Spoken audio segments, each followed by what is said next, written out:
Opening day is just days away from Major League Baseball, so we bring in our Nets and betting expert, Sammy Pete. And where else to start than with the Red Sox and the Yankees? 105 first pitch in the Bronx. Nate Eovaldi against Garrett Cole on the mound in that matchup.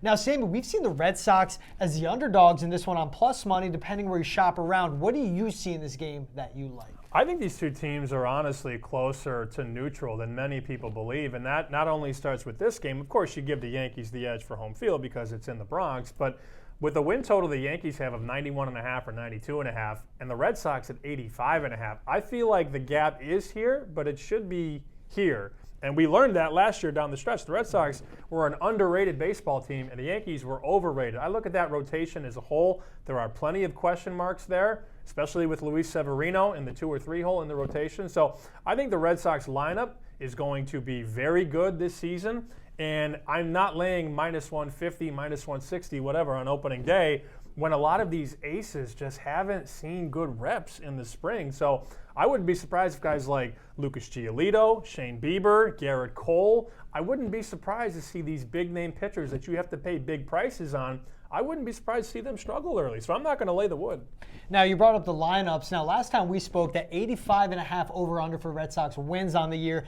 That was before they got Trevor Story in their lineup. Yep. Also before Chris Sale hit the 60-day IL. Does anything change for you when it comes to that number? No, it's still a really good number. Lean to the over, but when you think of 2 players, 1 position player and 1 pitcher, you could probably wash them out. The addition of Story sort of washes out the loss of Chris Sale, and that's only going to be for, 6 to 8 weeks.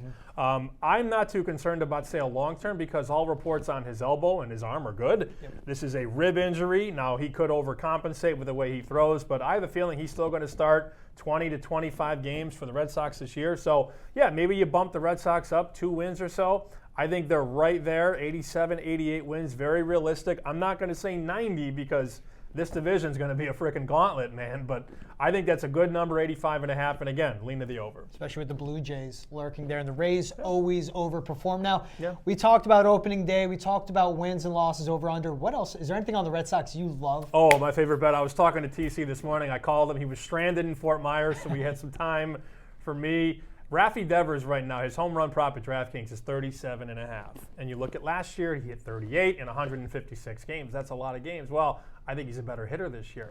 In his 25-year-old season, his plate discipline was amazing in the spring. He was ripping line drive after line drive and a lot of home runs, I think 6 home runs in the spring.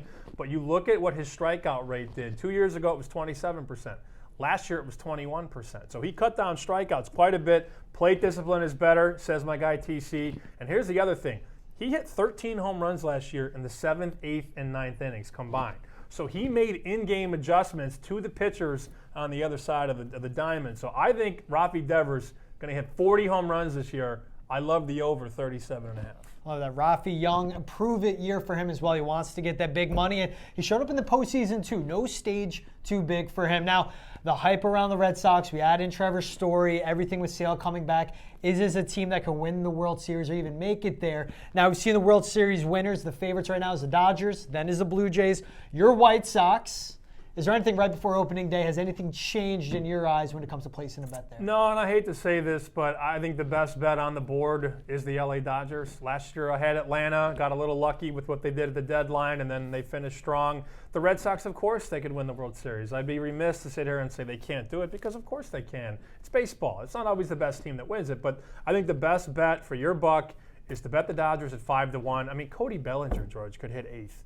In this lineup. It's insane. And at the trade deadline, guess what? They get Dustin May back from an injury. They could get Trevor Bauer back eventually. That lineup is loaded. The rotation is loaded. The bullpen is solid. And as a team, they know how to win big games. So I think the Dodgers, even though they're the favorite, they're the team to beat at 5-1, and that's the bet that I would make.